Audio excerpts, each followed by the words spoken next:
Hey guys, what's up? It's Mackenzie Criswell. How you doing? What's going on? I just finished making my very first tutorial in After Effects. Don't think I actually mentioned in that tutorial. It was the first tutorial I've ever done, so cut me some slack. I realized it was pretty bad. It's actually uploading onto YouTube right now. It's not even done uploading, but hey, I watched it a couple minutes ago and I realized, hey, there's a couple of issues we need to fix. This is not how I want you to remember my tutorials. So, I'm returning with another tutorial. And yes, that is how I do it. And this is getting a little bit awkward. So maybe we should just jump right into what we're doing. Now, what I'm looking at right now, what I'm assuming you're looking at right now, unless you just, kind of stuck this on YouTube and then walked off and is sitting there throwing a ball up in the air and, just kind of listening, is After Effects CS6 at the default level. Well, hang on. Reset standard. Yeah. Now you are looking at After Effects CS6 on the default level. Now, what we're going to be doing is an After Effects kind of 101. And this is just going to be the essential knowledge you need to have for After Effects. There's a lot of things After Effects is good at doing, but there's a couple of essential things you need to know about it, and this is just going to be a video to tell you all about those things. Now, if you have made it to this point with your own version of After Effects, I'd like to go ahead and congratulate you. Great job. You made it past installation, the welcoming screen, all that stuff. Great job. But we're going to see if we can't take it just a little bit further. So, first thing, file, edit, composition, layer, effect, animation. Hey, you got all your standard controls. Now, first thing you should know, if you ever need to find a window, just come to Window, bring it up, and there's a lot of stuff coming out of the frame here that you're not going to be able to see. I realize that, but just deal with it. Didn't mean that the way it came out, but just, figure it out. So, under File, you can create a new project, a new folder, a new Adobe Photoshop file. But the first thing you should know about After Effects is how to create a new comp. This little button down here. And what is a comp? It is your canvas for motion graphics. When you start Photoshop, when you start Illustrator, when you start anything, Vegas, Premiere, anything, you're opened with a sequence or a layer or a something to paint on, to really just do whatever it is you're looking to do. The comp is your canvas while you're in After Effects. Now you can do anywhere from like a standard old DVD 480p to what is it, Cinema's 4K. There's some presets for 4K and 2K down here. You can get crazy with this. And there's tons of presets that are used for cinema around the world. 1080p, 24p. You've got your frames per second, pixel aspect, duration, all that good stuff. Now, once you have a comp, you just hit OK. And now your canvas is ready. Let's start painting. And speaking of painting, first thing you should know is how to save your work. File, save as, save it wherever you want, and then save or control as. Standard controls. Next, we're just going to keep kind of going around in this project window. And you got a little view up here. For instance, if I just created a new layer and I made it white, our view of the project or of the comp would change when I clicked on it. And I just totally messed that one up, but that's cool. You can also search comp. Say you're looking for comp 1. Hey, there it is. Next, you have your button that is interpret footage. And these are your settings. Say you import a video. Okay, let's just take this video right here. you click on the interpret settings, and it just gives you some settings for how you want to import the video. This is a little bit more advanced. You can switch around frame rates and stuff. If you want to, you can change how many times you want it to loop. If you're having just like a particle sprite that you need to loop over and over again. Pretty cool. Okay, next button is a new folder. So you want a folder for your footage. Drop that in there, keep it organized. Maybe another folder for your comps. You can drop that comp in there. Keep things organized. Moving around along, you have the ability to work in 8 bits per channel, 16 bits per channel, 32 bits per channel. Just click on the 8 bits per channel, brings up all this stuff. All your color options. Also, you can hold down Alt and just click to cycle between 8, 32, and 16 bits per channel. We're not going to get into all this right now because it's a little, advanced, but okay. Next, you can just drag stuff down to the trash can and delete it, or you can just click on it, hit the delete button on your keyboard. Nice little scroller bar to go through the kind of metadata type stuff. Okay, up next to the tools. Now I realize I'm kind of just jumping all over the place here, but I do apologize. Up top we've got the selection tool, hand tool, zoom tool. We'll get more in depth over to what each of these does as we continue this video. You can also change the workspace depending on what you're working on. You can also, move around these windows and stuff. Create your own workspaces.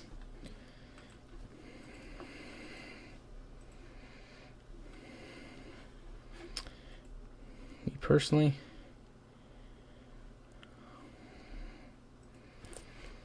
standard works fine. I just kind of change it.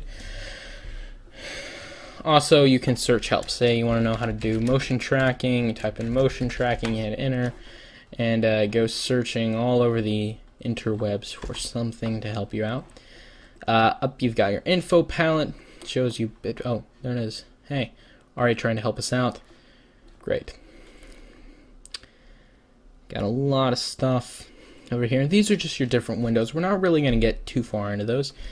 Down here you've got your timeline. Some more switches that are helpful. And to really get started, we need to create some layers. Now, layer, new, fill in the blank is how you get started. What I'm going to do is I'm going to create a new solid. And this is just going to be a background layer. So now we have a solid. And After Effects works off of layers, like Photoshop, Illustrator, works the same way. Now what we can do, we can take a layer and we can add effects to it. Bring up to effect and say generate maybe a ramp, which is kind of like a gradient. Change it to a radial ramp. And kind of fine tune some settings here. And create an interesting looking background for us. Maybe go ahead and just crank that up to 16 bits per channel to get a little bit more of an interesting look. Then we can add maybe a curves effect. Drop this on here. Add some contrast to this. Hey.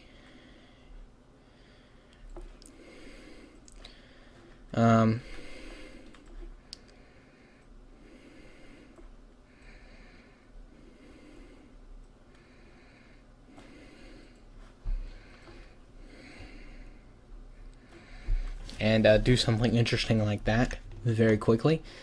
Shoot, sorry about that. Next, we have the 3D layer switch, which allows you to basically manipulate things in 3D space, which is very cool.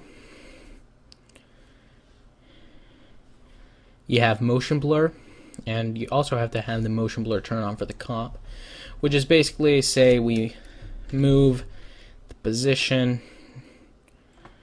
Let's see if I can't get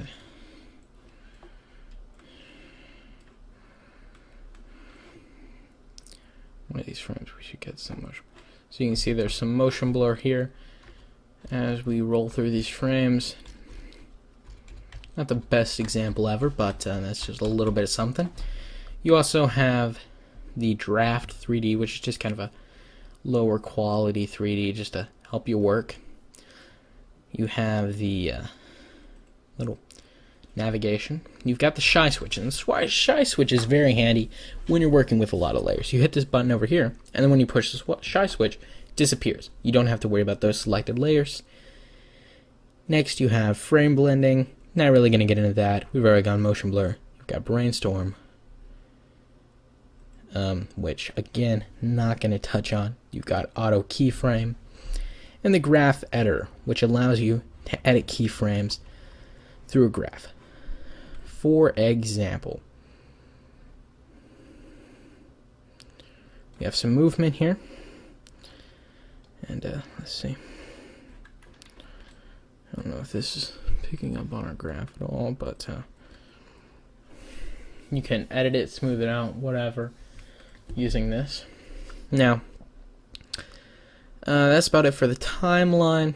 Also, you can hit these 3 buttons down here in the corner to extend the lengths of the timeline. You know, the options you have available. Or you can cycle through hitting F4 to see the different options. Let's see what's next. Up next, we have, let's just add a new camera so we can really get into the 3D. Now, before we get in there, hand tool allows you to move things around.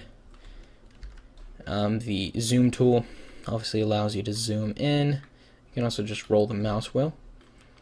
Rotate, rotation, pretty basic. And now the camera tools. First thing you have is the camera orbit, which allows you to orbit around a 3D scene. For example, duplicate this background, hit R, add some different rotation values and things. I can now orbit around this scene and get some interesting looking shots. Also, I can, that was actually the unified. This is the real orbit. Next, I can move the X and Y values of the camera, and I can track on the Z-axis, which is kind of similar to moving out, kind of like a dolly move. Next, you have the pan behind tool, which allows you to move around anchor points. Now, what an anchor point is where, say for example, we create a new layer, okay, and we only make this 200 by 200, but we want to scale it up. Scale it up, and it scales from the middle. But we take this pan behind tool, and we move this anchor point up to the top. Now, when we start to scale, it scales from that anchor point. If we want to rotate it, it'll rotate from that point instead of, say, the middle, like you might expect. That's cool. Next, we have the mask tool, which allows us to create kind of a shape. On this, you've got rounded rectangles, ellipses, polygons, stars. Next, you have the straight up mask tool, which again, this is actually called the pin tool, but what it allows you to do is just create custom masks. You can drag to create circles, stuff, and it's almost kind of like playing with Play-Doh. Well, no, actually, it's not really like that at all, but I'm sure you can find a good example. Next, the text tool. Type some. You can type some text.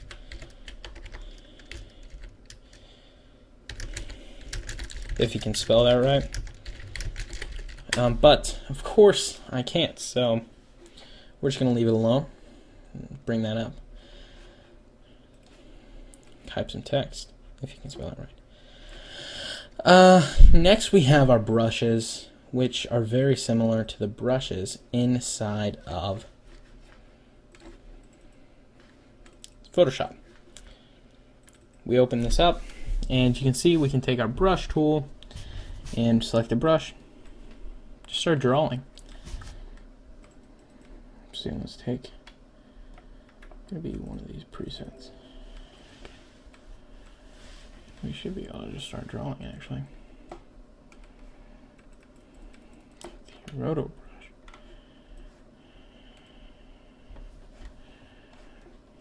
Take this brush. Now you can start painting all over the clip. You can do things like the clone stamp, which I'm sure we all know what that is. You know, you sample the area, and then you paint over to do something. Now, a new feature, believe native to CS 5.5, is the roto brush, and I want to touch on that. What you can do is kind of use something sort of like the quick selection tool to roto out stuff, and it's very cool. This is something that really, these brushes are something that really doesn't get used in After Effects. It's one of the, I think it's probably one of the most least used features, just because of how little the need is actually there. It's not that they're not good tools, but you know, the need just isn't really there for them. But they are amazing tools when you actually need them. But in most cases, you don't, frankly. Kind of stinks for Adobe, but anyways. Back to the composition. Where were we at? So those are the tools. That's about it, really. Couple of other things up top. You have the title action safe. You have a proportional grid. You have grids. You have rulers you can show. You've got a lot of stuff to help you line things up. These are cool. You also have, say for example, you draw a mask. Doop, doop, doop, doop. But you need to hide the mask while you're working. You can push that button to do that. You can also go to any point in the video. Say we want to go to frame 15 instead of 13, because 13 is like an unlucky number, isn't it? Something like that. You can take a snapshot and then change.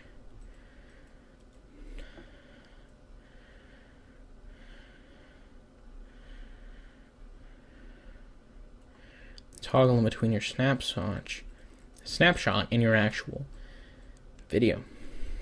You can also isolate. You can only work with the red, green, blue colors. You can only work with alpha. You can only work with RGB. You can do all sorts of stuff. Next, you have the view. You can roll full res, half res, third of the res, quarter of the res, a custom resolution. Next, you have the crop tool, which is very cool. You can just basically crop an area. The alpha switch, which shows you what's alpha and what's not. You have your different views, for example, top view, back view, active camera. You can also have multiple views. You can also toggle the pixel aspect. And that you don't really see until you get into like DV footage and you have something like a NTSC comp. And then when you toggle this, you know, it's just square pixels versus the pixel stretching type deal. You have adaptive resolution, which is just a draft video quality. You have a couple other buttons. But that is really just the basics of After Effects. I hope this was helpful. Now, like I mentioned, we're planning on doing a complete series on After Effects basics. And when I finish it, I definitely recommend you checking it out. I want to go ahead and show you, though, what's gonna be in it.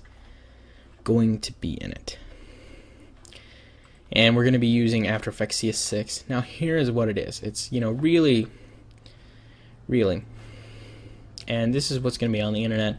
This is what's exclusive to the DVD. You have installing and customizing and also adding third-party plugins. Number one video, you got interface and a lot of keyboard shortcuts. I'm going to dedicate the most of this second video just teaching you all the keyboard shortcuts for After Effects. We have an entire video going over the layers, the effects, the animation, the expressions, 3D, particles, 2D tracking, 3D tracking, color correction, chroma keying, compositing. We have an entire video dedicated to the integration in between 3ds Max and After Effects, which is very cool. A whole video about rendering, and then conclusion, resources, and something very interesting. We're going to do a video on how to make the intro that was on the DVD, and also how to design the DVD menu, which is going to get into Encore a little bit.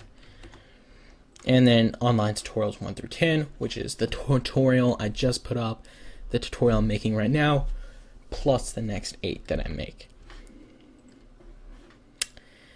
But anyways, that's about it. This is Mackenzie Criswell, and I hope to see you again soon.